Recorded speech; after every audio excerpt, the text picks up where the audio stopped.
മൈക്രോസോഫ്റ്റിൻ്റെ source code editor ആയിട്ടുള്ള VS code അഥവാ visual studio code ഇത് ഉപയോഗിച്ചുകൊണ്ട് എങ്ങനെയാണ് ജാവ പ്രോഗ്രാം സിമ്പിളായിട്ട് ചെയ്യുക എന്നുള്ളത് നമുക്ക് നോക്കാം. അതിനുവേണ്ടി VS കോഡ് ഓപ്പൺ ചെയ്യുന്നു.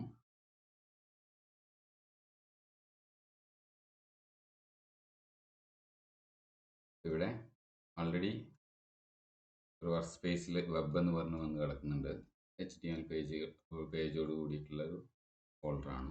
അപ്പോൾ ഇവിടെ നമ്മൾ ജാവ പ്രോഗ്രാം ചെയ്യുന്നതിന് വേണ്ടിയിട്ടൊരു വർക്ക് സ്പേസ് ജാവയ്ക്ക് വേണ്ടിയിട്ട് നമ്മൾ ഒരു ഫോൾഡർ ക്രിയേറ്റ് ചെയ്യുക. അതിനുവേണ്ടി ഫയലിൽ ആഡ് ഫോൾഡർ ടു വർക്ക് സ്പേസിൽ ക്ലിക്ക് ചെയ്യുക. ഡെസ്ക്ടോപ്പിലോ എവിടെയാണോ നമുക്ക് നമ്മൾ ഫോൾഡർ നമ്മൾ ചെയ്യുന്ന പ്രോഗ്രാംസുകളെല്ലാം ഒരു പ്രൊജക്റ്റായിട്ട് വെക്കുന്നതിന് വേണ്ടിയുള്ള ഫോൾഡർ എവിടെയാണോ വേണ്ടത്, ഡെസ്ക്ടോപ്പിലോ ഡി ഡ്രൈവിലോ ഏതെങ്കിലും ഇവിടെ ക്രിയേറ്റ് ചെയ്യാം. ദെൻ ഇതിപ്പോൾ ഡെസ്ക്ടോപ്പിലാണ് കിടക്കുന്നത്. ദെൻ ഇവിടെ ന്യൂ ഫോൾഡർ ക്രിയേറ്റ് ചെയ്തു. ജാവ എന്ന് പറഞ്ഞ പേര് കൊടുത്തു. അവിടെ ഓൾറെഡി ജാവ എന്ന് പറഞ്ഞ പേരിലൊന്നുണ്ട് കിടക്കുന്നുണ്ട്. ജാവ പ്രൊജക്റ്റ് എന്ന് കൊടുക്കുകയാണ് ഇപ്പോൾ ഞാൻ.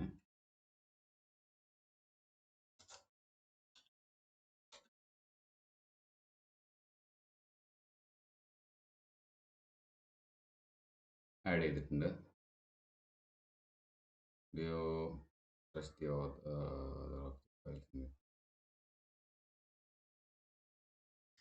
ജാവ പ്രൊജക്റ്റ് ഇവിടെ ഇങ്ങനെയൊക്കെ ചെയ്യാമുണ്ടോ? ന്യൂ ഫയൽ ഇവിടെ ക്ലിക്ക് ചെയ്യാം. ഇങ്ങനെ ചെയ്യാൻ സാധിക്കും. അതായത് വെബിൽ ക്ലിക്ക് ചെയ്തുകൊണ്ട് നിങ്ങൾ ഇവിടെ പ്ലസ് അടിക്കുകയാണെങ്കിൽ ഇതിലാണ് പുതിയ ഫയലാവുക. ജാവ പ്രൊജക്റ്റ് എന്നതിൽ ക്ലിക്ക് ചെയ്തുകൊണ്ട് പ്ലസ് ചെയ്തിട്ടുണ്ടെങ്കിൽ ഇതിനകത്താണ്. ഫോൾഡർ ഇവിടെ തന്നെ നമുക്ക് എന്ത് ചെയ്യാൻ പറ്റും, ക്രിയേറ്റ് ചെയ്യാൻ സാധിക്കുന്നതാണ്. ദെൻ ജാവ പ്രൊജക്റ്റിൽ റൈറ്റ് ബട്ടൺ ക്ലിക്ക് ചെയ്യുന്നു, ന്യൂ ഫയൽ. ഇവിടെ ഫസ്റ്റ് ഡോട്ട് ജാവ എന്ന് പറഞ്ഞ പേര് കൊടുക്കുന്നു, എൻ്റർ അടിക്കുന്നു.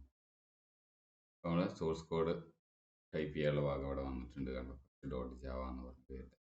ഇവിടെ നമ്മൾ എന്ത് ചെയ്യുന്നു, ഫസ്റ്റ് പ്രോഗ്രാം ക്രിയേറ്റ് ചെയ്യാണ്. സേവ് ചെയ്ത പേര് ഫസ്റ്റ് ഡോട്ട് ജാവ എന്നാണ്. അതുകൊണ്ട് ക്ലാസ് ഫസ്റ്റ്.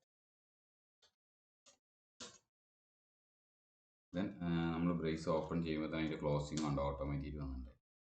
ഇവിടെ മെയിൻ മെത്തേഡ് കൊടുക്കുകയാണ്.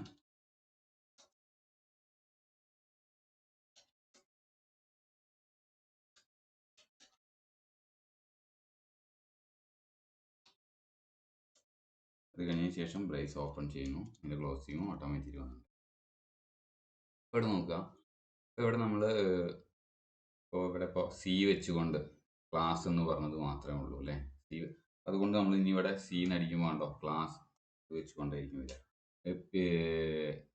എസ് എന്നടിക്കുകയാണെങ്കിലോ എസ് വെച്ചുകൊണ്ട് ഇപ്പോൾ നമ്മൾ എന്തെല്ലാം ടൈപ്പ് ചെയ്യുന്നുണ്ട്, സ്റ്റാറ്റിക് ഉണ്ട്, അതുപോലെ തന്നെ സ്ട്രിങ് ഉണ്ട്. അതുകൊണ്ട് തന്നെ നമ്മൾ എസ് എന്നടിക്കുമ്പോണ്ടോ സ്റ്റാറ്റിക് ടെക്സ്റ്റ് ആയിട്ട് സ്റ്റാറ്റിക് എന്നും സ്ട്രിങ് എന്നും വന്ന് ഇവിടെ കിടക്കും.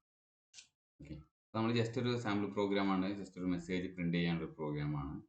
എന്ത് ചെയ്യുന്നു, system dot out dot print എല്ലാം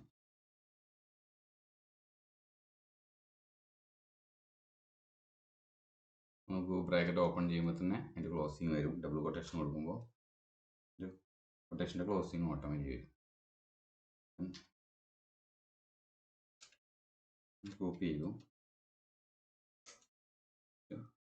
പേസ്റ്റ് ചെയ്തതാണ്, കോപ്പി പേസ്റ്റ് ചെയ്തതാണ്. അതിങ്ങനെ എല്ലാം ഓപ്പണിങ് ക്ലോസിങ്ങും പിന്നെ ഒരിക്കൽ ടൈപ്പ് ചെയ്ത ടെക്സ്റ്റുകൾ അത് വീണ്ടും നമുക്ക് വളരെ പെട്ടെന്ന് ചെയ്യാവുന്നതാണ്, ടൈപ്പ് ചെയ്യാവുന്നതാണ്. ഈ കാരണങ്ങൾ കൊണ്ടെല്ലാം അത് കുറച്ച് ഫാസ്റ്റാണ്. ഓക്കെ, ഇവിടെ ഞാൻ എന്ത് ചെയ്യുന്നു, ഒരു മെസ്സേജ് കൊടുത്തു. ദെൻ ഇവിടെ നോക്കൂ, ഫസ്റ്റ് ഡോട്ട് ജാവ ഇവിടെ മുകളിൽ സർക്കിളാണ്. അതായത് ഇത്രയും കാര്യം നിങ്ങൾ സേവ് ചെയ്തിട്ടില്ല. നമ്മൾ ഫയൽ ഫസ്റ്റ് ഡോട്ട് ജാവ എന്ന് കൊടുത്തെങ്കിലും ആ ഫസ്റ്റ് ഡോട്ട് ജാവ എന്ന് പറഞ്ഞ ഫയലിൽ, സോഴ്സ് ഫയലിൽ നമ്മൾ ഇത്രയും ടൈപ്പ് ചെയ്ത കാര്യം സേവ് ആയില്ല. കൺട്രോൾ-S അടിക്കാം, അപ്പോൾ ആ സർക്കിൾ അവിടെ പോകും. അപ്പം നമ്മൾ ചെയ്ത എല്ലാ കാര്യങ്ങളും ഇതിൽ സേവ് ആണ്. ഇനി എങ്ങനെ റൺ ചെയ്യാം, നമുക്ക് ടെർമിനലിൽ റൺ ചെയ്യുന്നു. ഇവിടെ ടെർമിനൽ എന്ന് പറഞ്ഞ മെനു ഉണ്ട്. ആദ്യം ഇതിൽ ന്യൂ ടെർമിനൽ എടുക്കാം. നോക്കുമ്പോൾ സ്പേസ് ഒരുപാടുണ്ട്. ഇപ്പോൾ വെബ് എന്ന് പറഞ്ഞുകൊണ്ടുണ്ട്, ജാവ പ്രൊജക്റ്റ് ഉണ്ട്. ഇപ്പോൾ നമ്മളിവിടെ ഉണ്ടോ ജാവ പ്രൊജക്റ്റ് കണ്ടോ, ടെർമിനൽ ഇവിടെ വന്ന് കിടക്കുന്നത് ജാവ പ്രൊജക്റ്റ്. ഇവിടെ നമുക്ക് ജസ്റ്റ് കമ്പയർ ചെയ്ത് നോക്കാം. Java C first dot Java കണ്ടടിക്കുക. Class first interface, class or interface expected ആണ് പറയുന്നത്. എന്താണ് error,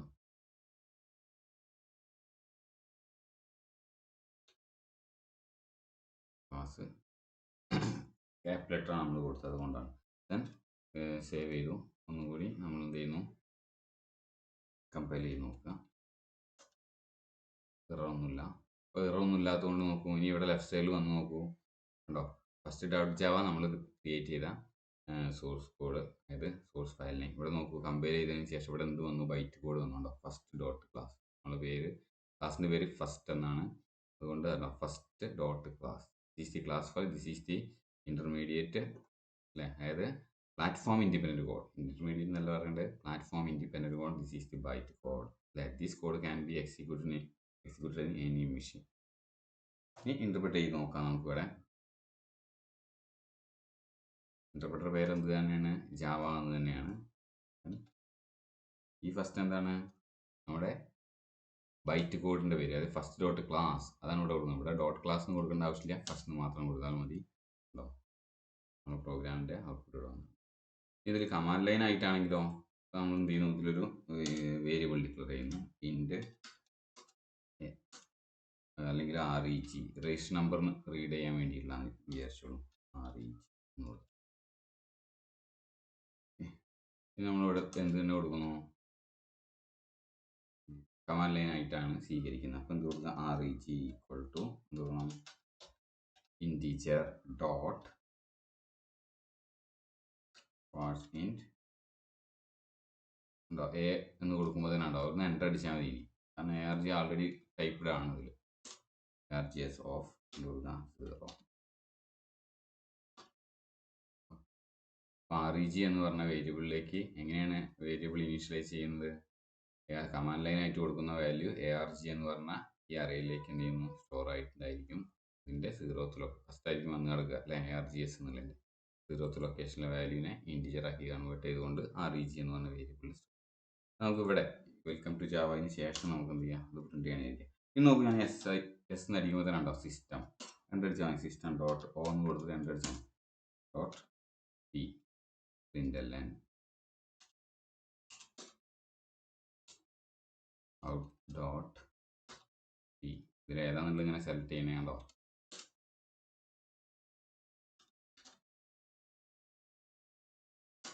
page number is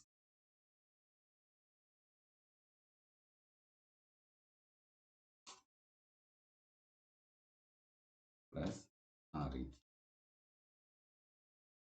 save ചെയ്യാം. അത്രയും കാര്യം സേവ്ഡ് അല്ലത്, കണ്ടോ, മുകളിൽ സർക്കിളായിട്ട് കാണിക്കുന്നുണ്ട്, കൺട്രോൾ-S സേവ്. ഇവിടെ വീണ്ടും എന്ത് ചെയ്യുക, ടെർമിനലിലാണെന്ന് കമ്പൈൽ ചെയ്ത് നോക്കുകയാണ്. Java C first dot Java. എന്തുകൊണ്ടാണ് array index out of bound exception കാണിച്ചിട്ടുള്ളത്, അതായത് കമാൻഡ് ലൈൻ ആയിട്ട് നമ്മൾ വാല്യൂ കൊടുക്കേണ്ട പ്രോഗ്രാമാണ്. അപ്പോൾ ആ വാല്യൂ കൊടുത്തില്ല, അതുകൊണ്ട് ARG എന്ന് പറഞ്ഞ അറേയിലേക്ക് വാല്യൂ ഒന്നും സ്റ്റോർ ആയിട്ടില്ല, അതാണ് അറേ ഇൻഡെക്സ്. then അവിടുന്ന് 0th ഇൻഡെക്സിൽ നിന്ന് എന്ത് ചെയ്യുന്നു, ഈ REG എന്നതിലേക്ക് വാല്യൂ അസൈൻ ചെയ്യാൻ ശ്രമിക്കുമ്പോൾ എന്താണ്, ഈ ARG എന്ന് പറഞ്ഞ അറേയിലെ 0th ഇൻഡെക്സിൽ വാല്യൂ ഒന്നുമില്ല, അതുകൊണ്ടാണ് ഈ എറർ വന്നിട്ടുള്ളത്. അപ്പോൾ നമ്മൾ എന്ത് ചെയ്യണം, ഇൻ്റർപ്രറ്റ് ചെയ്യുമ്പോൾ ഇവിടെ എന്ത് ചെയ്യണം, ഒരു രജിസ്റ്റർ നമ്പർ ആയിട്ടുള്ള ഏതെങ്കിലും വാല്യൂ കൊടുത്ത് ചെയ്യണം. അപ്പോൾ ആ വാല്യൂ എന്ത് ചെയ്യുന്നു, പ്രോഗ്രാമിലേക്ക് റീഡ് ചെയ്തിട്ടുണ്ട്. Welcome to Java, register number is. ഇത്തരത്തിൽ സിമ്പിളായിട്ട് നമുക്ക് Java programs visual studio code, VS code ഉപയോഗിച്ചുകൊണ്ട് ചെയ്യാവുന്നതാണ്. അപ്പോൾ ബ്രേസ് ഓപ്പണിങ് ക്ലോസിങ് നമുക്ക് കൺഫ്യൂഷൻ ഉണ്ടാവില്ല. നമ്മൾ നോട്ട് പാഡിൽ ടൈപ്പ് ചെയ്യുകയാണെങ്കിൽ എത്ര ബ്രേസ് ഓപ്പൺ ചെയ്തു, ചിലർ ചെയ്യുമ്പോൾ ഏതെങ്കിലും ബ്രേസ് ഓപ്പൺ ചെയ്തിട്ടുണ്ടെങ്കിൽ അപ്പോൾ തന്നെ ക്ലോസ് ചെയ്യാം നോട്ട് പാഡിൽ. അപ്പോൾ ആ കൺഫ്യൂഷൻ ഒഴിവാകും. മറ്റെന്ത് ചെയ്യും, ഓപ്പൺ ചെയ്തിട്ട് അങ്ങനെ കോഡ് എഴുതും, പിന്നെ അതിൻ്റെ ക്ലോസ് വരും, പിന്നെ വേറെ ഏതെങ്കിലും ഇഫ് കണ്ടീഷൻ ഉപയോഗിക്കും, അതിൻ്റെ ഓപ്പണിങ് ഇടും, പിന്നെ ക്ലോസ് അപ്പോൾ ചെയ്തിട്ടുണ്ടാവില്ല, പിന്നെ ആ കൺഫ്യൂഷൻ ആയിരിക്കും ഏതിൻ്റെയൊക്കെയാണ് ക്ലോസ്. നമുക്ക് ഇത്തരത്തിലുള്ള എഡിറ്ററുകൾ ഉപയോഗിക്കുകയാണെങ്കിൽ അതിൻ്റെ ബ്രേസ് നമ്മൾ ഓപ്പൺ ചെയ്യുമ്പോൾ അതിൻ്റെ ക്ലോസും ഓട്ടോമാറ്റിക്കലി വരും. മനസ്സിലായി? അപ്പോൾ ഒരുപാട് കൺവീനിയൻ്റ് ആണ് ഇത്തരത്തിലുള്ള വിഷ്വൽ സ്റ്റുഡിയോ കോഡിൽ നമ്മൾ പ്രോഗ്രാംസുകൾ കോഡ് ചെയ്യുകയാണെങ്കിൽ. HTML, അതുപോലെ തന്നെ ജാവ സ്ക്രിപ്റ്റ്, CSS, ജാവ, ഇതെല്ലാം ഇതിൽ ചെയ്യുകയാണെങ്കിൽ. ഓക്കെ, ഒന്ന് ട്രൈ ചെയ്ത് നോക്കുക. Okay, thank you.